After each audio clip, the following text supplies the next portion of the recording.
네, 하나님의 마지막 통지서라는 제목을 가지고 오늘 하나님의 말씀 나누겠습니다. 여러분, 리더스 다이제스트라고 하는 잡지, 과거에 아마 여러분 기억하실 것인데 그런 잡지를 읽었던 우리가 기억이 있었는데요. 그 가운데 나온 한 이야기입니다. 한 아내가 우편물에서 은행에서 온 파이널 노티스를 받았습니다. 근데 기뻐하는 거예요. 이게 마지막 통지서인데 기뻐하면서 남편에게, 여보, 이제 더 이상 은행에서 우리를 괴롭히지 않을 것 같다고. 왜냐하면 이게 파이널 노티스라고 이렇게 얘기를 했대요. 아마 그 파이널 노티스에 대한 의미를 제대로 이해하지 못한 것 같습니다. 여러분, 우리가 어떤 통지서를 받을 때 무시한다면 이민 생활에서 해봐서 우리가 알 수 있지만 우리에게 어려움이, 손해가 날 수도 있고 어려움을 겪을 수가 있죠. 그런데 정말 무시하지 않아야 될 것이 하나 있습니다. 그것이 무엇이냐면요, 하나님의 마지막 통지서라는 생각을 하게 돼요. 오늘 메시지가 그런 메시지입니다.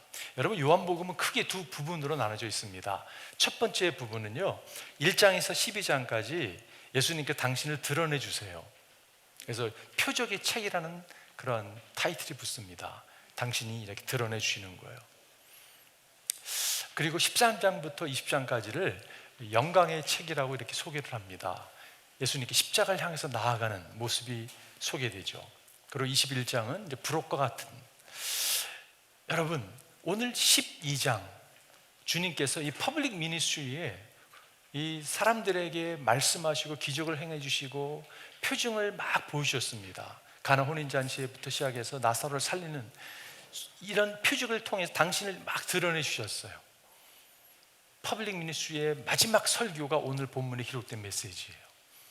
근데 오늘 주님께서 하시는 마지막 설교를 한 단어로 표현한다면 심판이라는 단어입니다. 심판이라는 단어를 접했을 때 우리 마음이 불편할 수 있습니다. 당연히 불편해야 됩니다. 그런데 여러분과 제가 예수님이 그렇게 드러내시고자 하는 당신을 바로 인식하고 알아볼 수만 있다면 그 심판은 우리로 하여금 진정한 자유를 이끄는 축복으로 인도하는 것을 경험하게 될 것이에요. 오늘 본문이 여러분 이렇게 시작됩니다. 예수께서 큰 소리로 말씀하셨다 하면서 시작돼요. 여기서 큰 소리라는 표현은, 여러분, 예수님께서 큰 소리로 말씀하신 것이 성경에 많이 기록되어 있는데 특별히 요한복음에 4번 등장합니다. 그런데 등장할 때마다 예수님이요, 너무나 중요한 메시지를 전하고 싶어서 주님께서 큰 소리로 말씀하신 것을 알 수가 있어요. 누구든지 목마르거든 내게로 와서 마셔라. 여러분, 이 소리가요, 큰 소리로 말씀하신 메시지였어요. 그냥 누구든지 목마르거든 이렇게 말씀하지 않았습니다. 큰 소리로 말씀하셨어요. 동일한 큰 소리로 주님이 오늘 말씀하고 계세요. 주님의 그 마음, 심판에 대한 메시지지만 주님의 마음을 여러분과 제가 읽었으면 좋겠습니다. 여러분, 왜 예수 믿으십니까? 오늘 주님의 마지막 설교 가운데서 여러분 이 도전을 하고 있는 것이, 왜 예수를 믿는가? 왜 우리는 예수를 따르는가? 거기에 대한 오늘 답을 심플하게 오늘 주님께서 우리에게 오늘 도전해 주고 계세요. 첫 번째는요, 예수님을 통해 하나님을 만날 수 있기 때문에 그렇습니다. 여러분, 왜 예수 믿냐면요, 예수님을 통해서만이 하나님을 만날 수 있기 때문에 그래요. 여러분과 저는 하나님의 형상으로 창조함을 받은 사람들입니다. 하나님의 형상으로 창조함을 받았는데 그 형상이 깨어져 버렸어요. 그래가지고 하나님을 알아보지도 못합니다. 내가 어디서 왔는지도 알지도 못하고 내 아버지, 영적인 아버지를 전혀 의식도 하지 못하는 어둠 가운데 머무는 것이 우리들의 인생이에요. 어둠 가운데 머물러 있는데 주님께서 우리를 찾아오신 거죠. 그래서 당신을 드러내 주신 것입니다. 그래서 예수를 통해서만이 하늘 아버지를 우리가 알아보기 때문에, 믿기 때문에. 오늘 본문을 보면 큰 소리 말씀하셨다. 나를 믿는 사람은, 예수님께서 나를 믿는 사람은 나를 믿는 것이 아니라 나를 보내신 분을 믿는 것이다 하고 말씀하고 있어요. 누가 예수님을 보내셨습니까, 여러분? 하나님이 보내셨어요, 그죠? 하나님이 세상을 이처럼 사랑하신 독생자를 보내셨다고 말씀하고 있어요, 그죠? 여러분, 나를 믿는 사람은 나를 믿는 것이 아니라 나를 보내신 분을 믿는 것이요, 나를 보는 사람은 나를 보내신 분을 보는 것이다 라고 말씀하고 있어요. 예수님을 통해서만이 하나님이 보이는 거예요. 여러분, 예수 그리스도를 통해서만이 우리가 하나님을 알아볼 수 있는 거야. 하나님을 알아볼 수 있는 능력이 우리 가운데는 일도 없습니다. 근데 오직 예수 그리스도를 통해서만이 여러분과 제가 하나님을 알아볼 수 있게 된 것이에요. 예수님께서 하셨던 많은 말씀 가운데 나와 아버지는 하나이다, 이것을 반복해서 말씀하시는 걸 알 수가 있어요. 오늘 본문도 그 말씀하고 있는 거예요. 그죠? 나와 하나님은 하나이다. 이 말을 듣고 유대인들은 격분하죠. 막 화를 내죠. 아니 어떻게 당신이 인간으로서 하나님과 동등시 여깁니까? 라고 여러분 항의하고 주를 배척하는 모습을 볼 수가 있어요. 근데 여러분과 제가 하나님을 알 수 있는 길이 이 길밖에 없기 때문에 주님께서 인간의 몸을 입으시고 우리 가운데 찾아와 주신 것이에요. 요한복음 여러분 쭉 그 주제를 가지고 말씀하고 있죠. 1장에 보면 태초에 말씀이 계셨다. 그 말씀은 하나님과 함께 계셨다. 그 말씀은 하나님이셨다. 이 로고스라고 하는 이 말씀이 누구를 이야기하고 있습니까? 그분이 예수님을 이야기하고 있는 거예요. 그는 태초에 하나님과 함께 계셨다. 14절에 보니까 그 말씀은 육신이 되어 우리 가운데 사셨다. 우리는 그 영광을 보았다. 그 말씀이 육신에서 우리 가운데 찾아와 주신 거예요. 그죠? 그것은 아버지께서 주신 외아들의 영광이었다. 그는 은혜와 진리가 충만하였다. 예수 안에 은혜가 진리가 충만한 것을 말씀하고 있죠. 그리고 이어지는 18절의 말씀을 보게 되면 일찍이 하나님을 본 사람은 아무도 없다. 아버지의 품속에 계신 외아들이신 하나님께서 아들을 알려주셨다. 아들을 통해서 아버지를 볼 수 있게 하신 것이에요. 여러분, 영적인 아버지를 알 수 있는 방법이 우리에게는 없습니다. 오직 아들 되신 예수 그리스도를 통해서만이 우리가 하늘 아버지를 알아볼 수 있는 것이에요. 모슬람 대학생이요, 기독교인이 됐습니다. 그래가지고 친구가 물어봤어요. 어떻게 네가 기독교인이 될 수 있냐고. 그랬더니 모슬람 대학생이 이런 얘기를 했다고 해요. 내가 인생의 길을 가는데 갈림길에 도달했다고. 근데 한 길을 보니까 두 갈래길인데 한 길을 보니까 이 길은 인도자가 죽어 있다고. 근데 다른 길을 보니까 인도자가 살아 있다고. 내가 어느 길을 가는 게 현명하겠냐고 대질문을 했다고 해요. 여러분, 생명의 길이 있다면 그 생명의 길을 가야죠. 여러분과 저를 낳아준 아버지가 있다면, 그리고 그 아버지가 여러분과 저를 지극히 사랑하는 분이시라면 그분을 찾아가야죠. 그죠?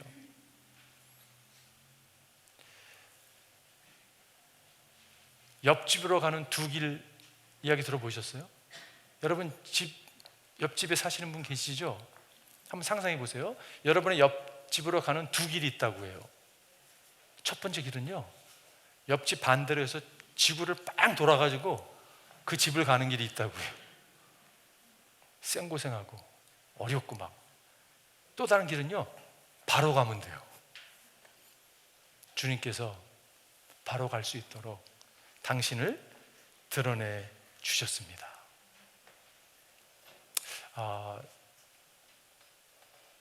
우리 장로님도 기도해 주셨는데 정말 교회가 건강한 교회가 됐으면 좋겠고요. 건강한 교회는 성장하는 교회라고 생각이 듭니다. 각 사람이 교회이기 때문에 잘 성장할 뿐 아니라 여러분과 저를 통해서 정말 숫자 면에서도 하나님이 애대해 주기를 바라요. 그러기 위해서는 여러분과 해야 될 것이 뭐냐면 여기에 길이 있습니다. 소개해야 되잖아요. 그죠? 근데 여러분, 절대 우리가 겸손히 사람들을 초대하고 섬겨줘야 됩니다.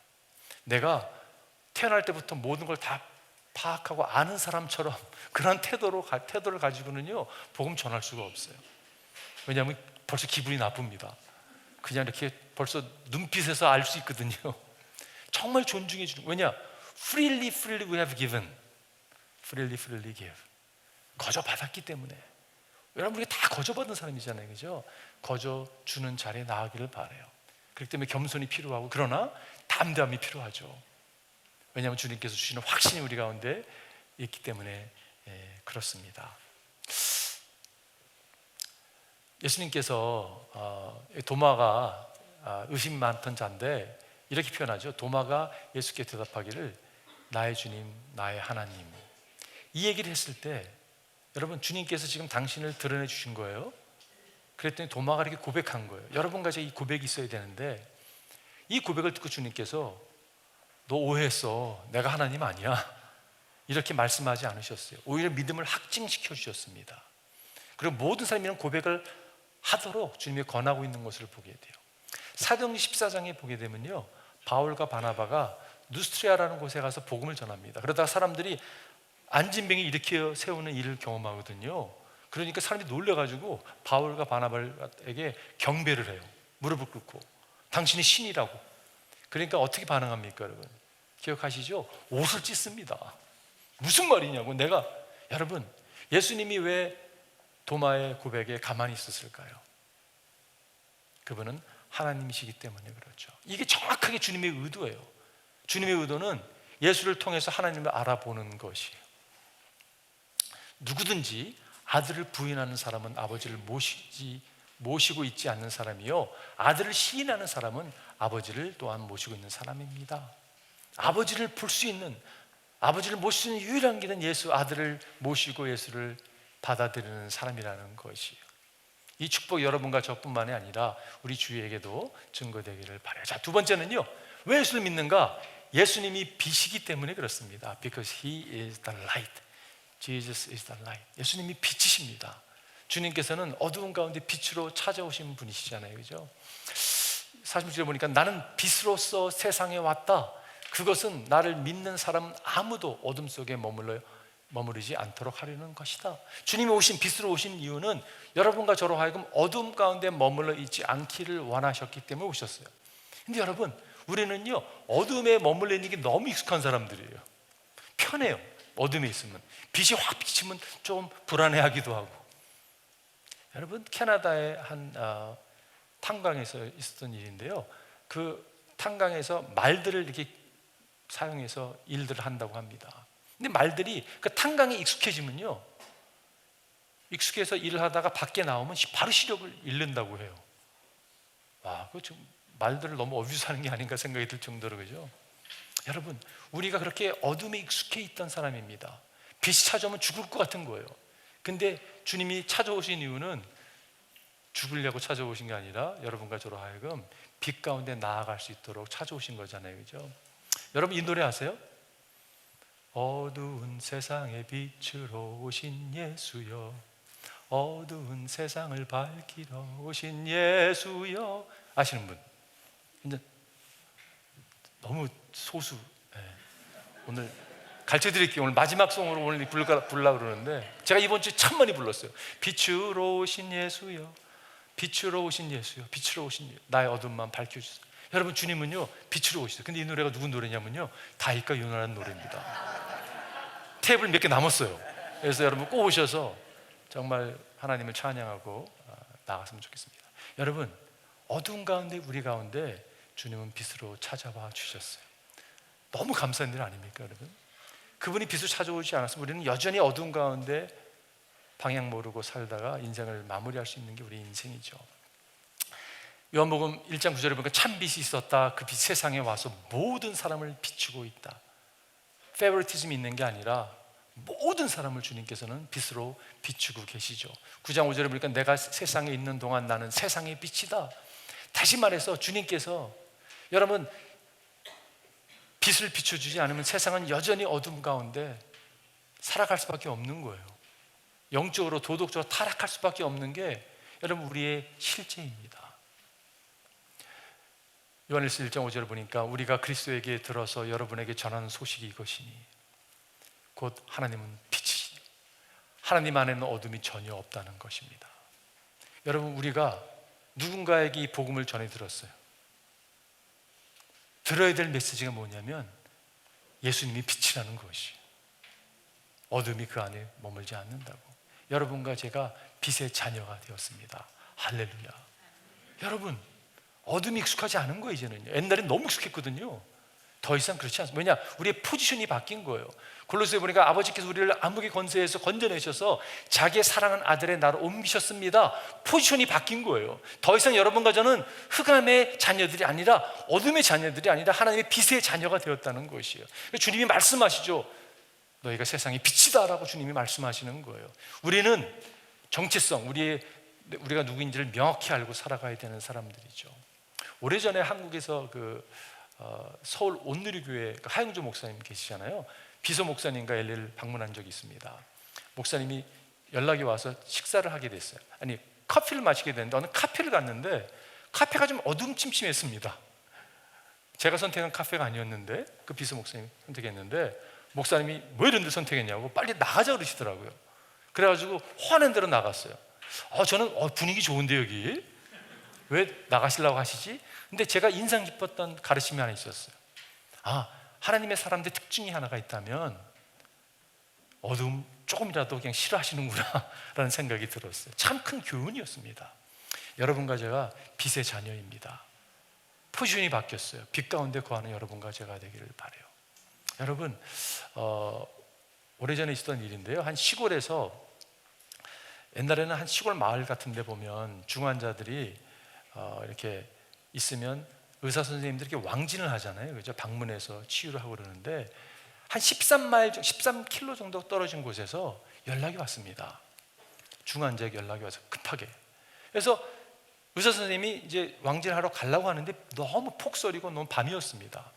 도저히 갈 수 없어서 도움을 청했다고 해요. 뭐라고 얘기했냐면, 그 가는 길에 그 길목에 첫 집에 연락을 해서 등불을 좀 밝혀서 이 창문으로 좀 불을 좀 밝혀달라고, 그리고 당신이 옆집에 또 얘기를 해서 내가 가는 길에 좀 불길을 좀 밝혔으면 좋겠다고. 놀라운 기적이 일어났습니다. 옆집이 13km, 여러분 그 거리가 빛으로 이렇게 한 생명을 구하기 위해서 일어났다고 해요. 불을 밝혔다고 해요. 여러분과 제가 세상의 빛인데, 여러분과 저를 통해서 한 생명이 구원받기를 원해요. 우리가 빛의 직분을 감당할 때, 빛을 비출 때, 여러분 이러한 일들이, 기적이 일어난다고 믿습니다. LA는 별로 춥지 않지만 여러분, 12월이라는 이 계절이 어떤 분들에게는요 외롭고 쓸쓸하고 차갑게 다가오는 계절일 수가 있습니다. 빛이라는 것은 어둠을 비치는 것도 있지만 따뜻함을 제공해 주는 것이 있다고 생각이 들어요. 여러분과 제가 그런 종들 됐으면 좋겠습니다. 마지막 세 번째는 왜 예수를 믿는가? 예수님이 구원자이시기 때문에 그렇습니다. 왜 예수 믿습니까, 여러분? 예수 안에 구원이 있는 거예요. 오늘 47절에 보니까 어떤 사람이 내 말을 듣고서 그것을 지키지 않는다 하더라도 나는 그를 심판하지 아니한다. 나는 세상을 심판하러 온 것이 아니라 구원하러 왔다. 예수님 오신 목적은 뭐예요? 세상을 심판하는 게 아니라 구원하러 왔다고 말씀하고 있어요. 근데 앞에 표현이 여러분 이해가 되세요? 어떤 사람이 내 말을 듣고서 그것을 지키지 않는다 하더라도, 이게 무슨 말일까? 왜 예수님이 심판자가 아니라고 이야기하시는가? 이어지는 말씀을 보게 되면 답이 나옵니다. 나를 배척하고 내 말을 받아들이지 않는 사람은 심판하시는 분이 따로 계시다.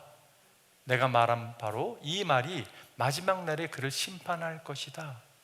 심판의 기준이 뭡니까, 여러분? 예수님의 말씀이에요, 그죠? 예수님의 말씀이 심판의 기준입니다. 예수님은요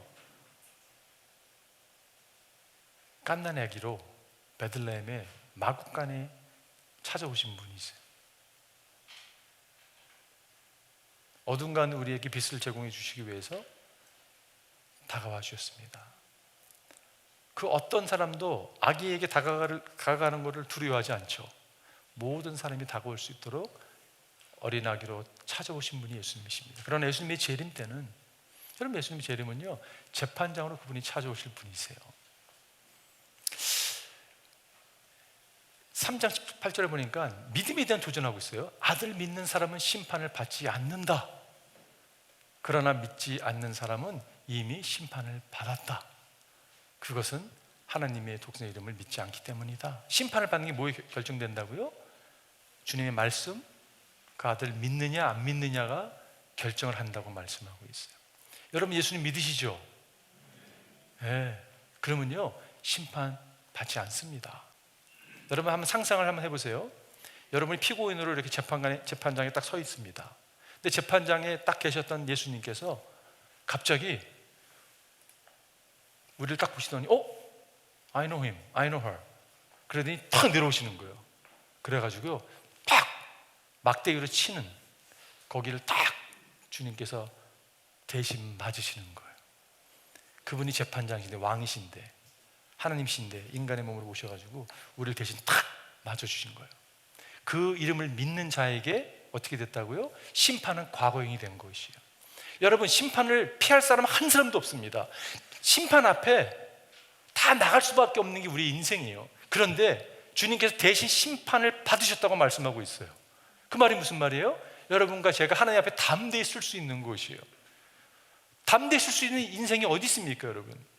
우리는 한 게 죄밖에 없는데, 불순종밖에 없는데, 거역한 것밖에 없는데, 주님의 대신 심판을 받았기 때문에 여러분과 제가 심판을 받지 않는 것이에요. 여러분, 주님 앞에 나아가는 것이 두렵습니까?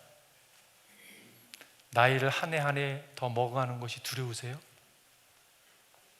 어떠세요?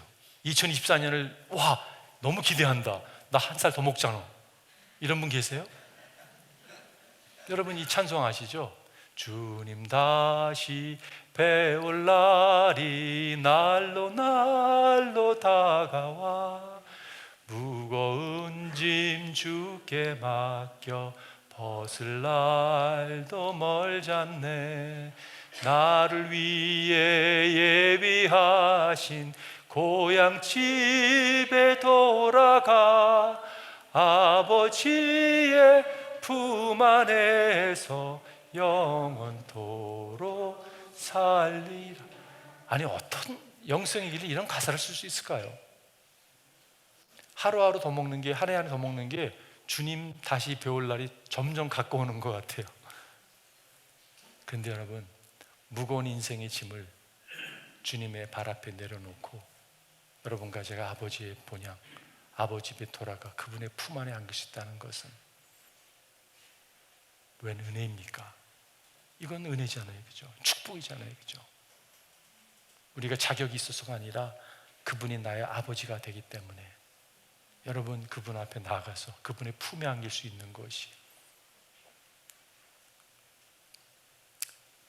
오늘 설교를 다 기억 못한다 하더라도 이 이미지 하나 기억했으면 좋겠어요. 이게 뭡니까, 여러분? 크러치입니다. 목발이죠. 세상 사람들이 목발을 짚고 있는 사람을 볼 때 저 사람 수술했나 보다, 좀 몸이 불편한 사람인가 보다 라고 얘기할지 모르겠어요. 어쩌면요, 저 사람 약한 사람이야, 연약해 라고 이야기할지 모르겠습니다. 근데 기독교인의 상징 가운데 하나가 좀 목발이라고 생각이 들어요. 저는 불구자입니다. 저는 내 힘으로 쓸 수 있는 게 아무것도 없습니다. 저는 주님을 의지합니다. 주님만을 의지합니다 라고 결단 내리고 고백하고 나아갈 때 여러분, 주 예수 그리스도의 능력이 나의 능력이 되는 거예요. 우리의 능력이 없습니다. 그러나 주님의 능력이 여러분과 저의 능력이 되기 때문에 그분을 의지하고 그분이 주신 힘과 능력으로 살아가는 게 크리스찬 삶이에요. 구원이 어디 있습니까? 나는 할 수 없습니다. 주님, 당신을 의지합니다. 당신이 필요합니다 라고 고백할 때 주님이 우리에게 구원을 주시는 거예요, 그죠? 여러분, 예수 외에는 다른 길 없습니다. 예수 외에 다른 길 없어요. 다른 게 있나 해가지고 괜히 생고생하면서 지구 여기 돌고 갈 필요 없습니다. 그냥 옆으로 가면 돼요. 옆집은. 영국의 시인이면서 목사님이었던 그분이 이런 얘기를 했어요. 사람은 건강 없어도, 부가 없어도, 명예가 없어도, 학식이 없어도, 친구가 없어도 천국에 갈 수 있습니다. 그러나 그리스도 없이는 천국에 결코 갈 수 없습니다. 오직 예수 그리스도를 통해서만이 천국이 우리에게 주어지는 것이. 오늘 예수님의 마지막 설교의 마지막 벌스는 이렇게 끝나요. 나는 내 마음대로 말한 것이 아니다. 나를 보내신 아버지께서 내게 무엇을 말해야 하고 또 무엇을 이야기해야 하는가를 친히 나에게 명령해 주셨다. 나는 그의 명령이 영생인 줄 안다. 곧 말씀을 통해서 영생을 주님께서 드러내 주신 거잖아요, 그죠? 그러므로 나는 무엇인지 아버지께서 나에게 말씀하신 대로 말할 뿐이다. 주님의 말씀이 우리로 하여금 영생을 이끄는 것을 보게 돼요. 근데 그것을 이렇게 묵상해 보니까, 말씀을 묵상해 보니까 그것은 사랑이었어요. 여러분과 저를 향한 주님의 사랑. 여러분, 제가 결론 내리면서 지난 월요일 날 저희 교회에서 이곳에서 저희 교단, 속해 있는 교단 CRC 목사님들 모임이 있었습니다. 송년회가 있었어요. 목사님들이 너무 재밌게 노시고 게임도 하시고 예배를 먼저 드리는데 그 설교를 마친 목사님이 나오셔서 말씀을 전하시는데, 이분이 어떤 사역을 하시냐면 감옥에서 그 인메이트를 갖다가, 수감자들을 이렇게 섬기는 일을 하는데, 이분이 이민 목회를 하시다가 이제 그거를 정리를 하시고 수감자를 섬기는 그러한 채플린의 사역을 시작했습니다. 간 첫날 딱 보니까 여러분, 수감자들이요, 인상이 조금 만만치 않은 거예요. 특별히 이렇게 태투를 했는데, 태투가 문신이 이렇게 올라와서 얼굴을 덮어서 이렇게, 이런 분들이 한두 분이 아닌 거예요. 너무 내가 이걸 감당할 수 있을까라는 생각이 들었다고 합니다. 근데 한 사람 한 사람 만나면서 깨닫게 된 것이, 모든 사람이 그렇게 소프트한 사람들이래요. 어쩌면 나는 강한 사람이야 드러내고 싶어서 이런 문신을 했다라는 이제 그런 이해도 찾아왔다고 합니다. 그 사람들이 변화가 찾아오는데, 그들을 변화시킨 것이 무엇이었을까요, 여러분? 목사님이 말씀을 그날도 나눴는데 이 말씀이었다고 해요. 어머니가 어찌 제 젖먹이를 잊겠으며 제 태에서 낳은 아들을 어찌 궁일이 여기지 않겠느냐. 비록 어머니가 자식을 잃는다 하여도 나는 절대로 너를 잊지 않겠다. 그리고 이제는 말씀이, 보아라 예루살렘아, 내가 내 이름을 내 손바닥에 새겼고 내 성벽을 늘 지켜보고 있다. 그러면서 하나님이 태투가 있다고. 그러니까 무슨 말이냐고, 하나님도 태투 하셨냐고, 여기 말씀이 보이지 않냐고. 내가 내 이름을 내 손바닥에 새겼다. 하나님 손바닥에 여러분의 이름과 제 이름이 펄머널리 새김바 된 것이, 감동받았어요. 사랑을 변화시키는 건 여러분, 사랑입니다. 근데 여러분과 제가 이런 질문하잖아요. 하나님 정말 저 사랑하세요? 이스라엘 백성들이요, 이 15장 16절 전에 뭐라고 표현하면, 시온이 말하기를 주님께서 나를 버리셨고 주님께서 나를 잊으셨다 하는구나. 우리가 그렇게 얘기하잖아요, 그죠? 하나님 다 사랑하시는 것 같은데 저는 안 사랑하시는군요. 다 기억하시는 것 같은데 저는 안 기억하시는군요. 이렇게 여러분 우리가 질문할 때가 있어요. 이거는 우리가 해야 될 질문이 아니에요. 왜냐하면 여러분과 제 이름을 주님께서 손바닥에 새긴 바 됐기 때문에 그렇습니다. 여러분, 우리가 지금 대강질을 지나고 있는데, 저는 여러분과 제가 십자가를 바라봤으면 좋겠어요. 십자가를 바라보기를 바라요. 십자가를 바라볼 때 그 사랑이 우리가 마음이 녹아지고 어떠한 도전도 뚫고 할 수 있는 능력을 경험하게 됩니다. 그런 은혜가 여러분과 저에게 있기를 주님의 이름으로 축원드립니다. 우리 한번 기도하겠습니다.